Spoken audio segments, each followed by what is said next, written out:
Thank you, Maharishi. And when we're on this expanded level of discussion, there are two questions that have come week after week. The first has to do with God, personal versus impersonal.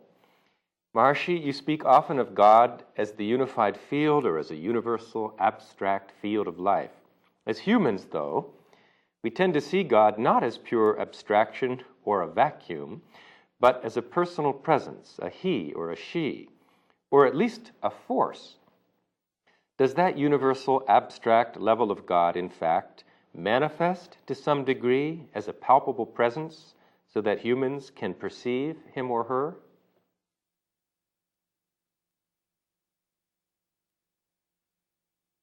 Not to some extent, but to all extent. All extent. This question takes me to discovery of Raja Ram, His Majesty, the first ruler of the age of enlightenment of this global country of world peace, who has shown consciousness is that which has precipitated into fabrics of physiology. Consciousness, Vedic literature, the Vedic words, they are fluent and they have precipitated as the fibers of physiology. And the finest fiber of physiology is expressed in the Vedic literature as Devata. Devata, silence, embodiment. Embodiment of silence, Shiva. Embodiment of dynamism, Vishnu.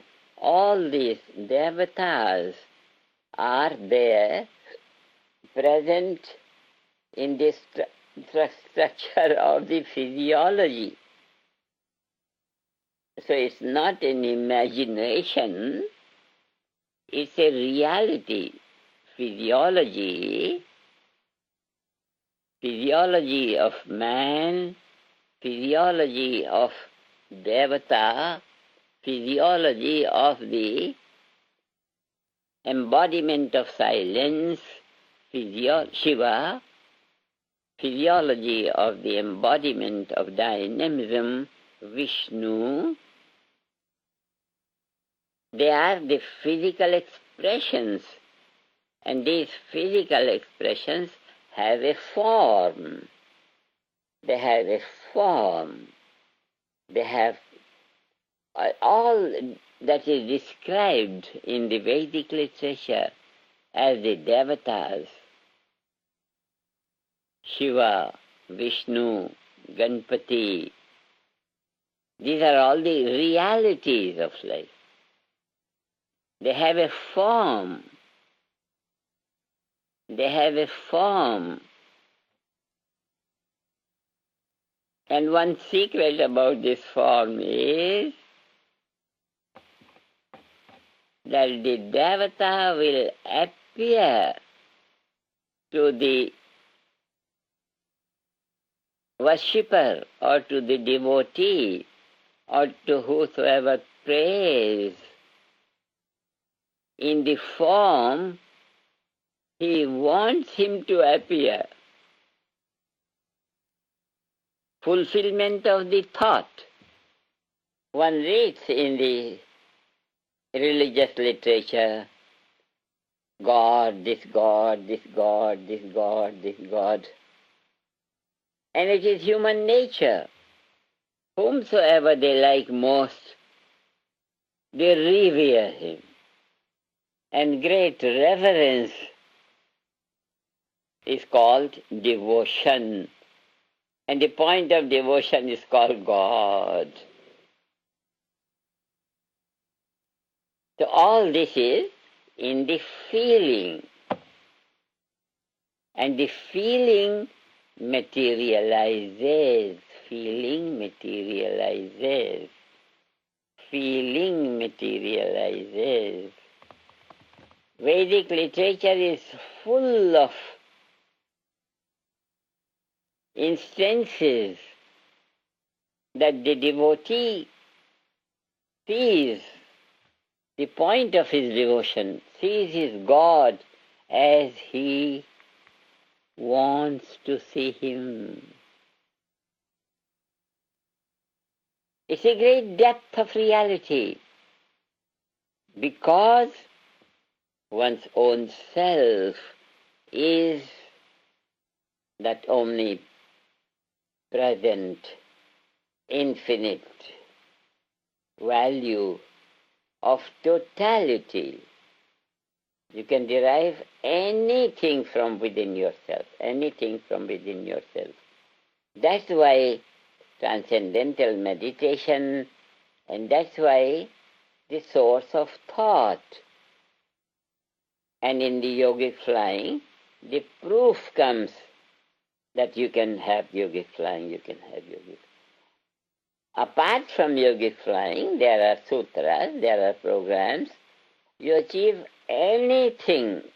Anything means anything.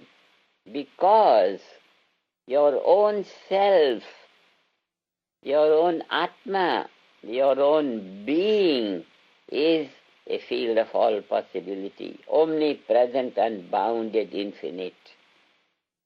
Omnipresent, unbounded, infinite field of intelligence. Once your awareness is communicating with it, anything you want will be there. Rigved exhorts, Rigved proclaims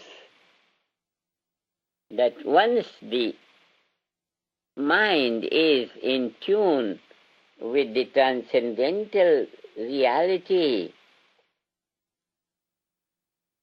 the whole nature, the whole infinite creativity of natural law, the whole will of God is there to bring fulfillment to any desire.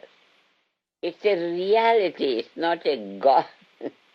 It's not a gossip, it's a reality. It's not a matter of faith.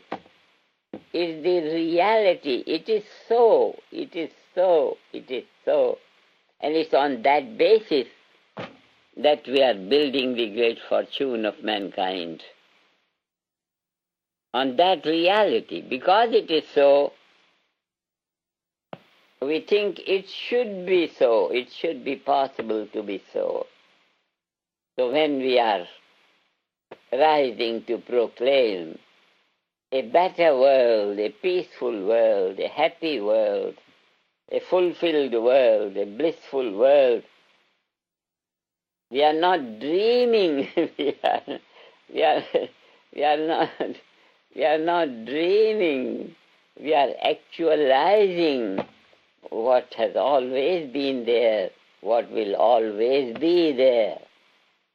In our lifetime, we are realizing, we are fortunate to have come to this level of awakening that something that is there, we can have it in its full value. This is education, Vedic education. This is Vedic health.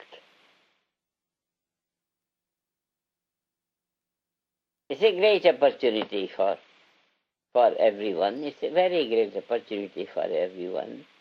Because everyone is like that. That's all. Everyone is potentially that. Only one has to take one's attention to that level. And I'll ask Dr. Hagelin to explain you this measurement theory. There is a theory in physics.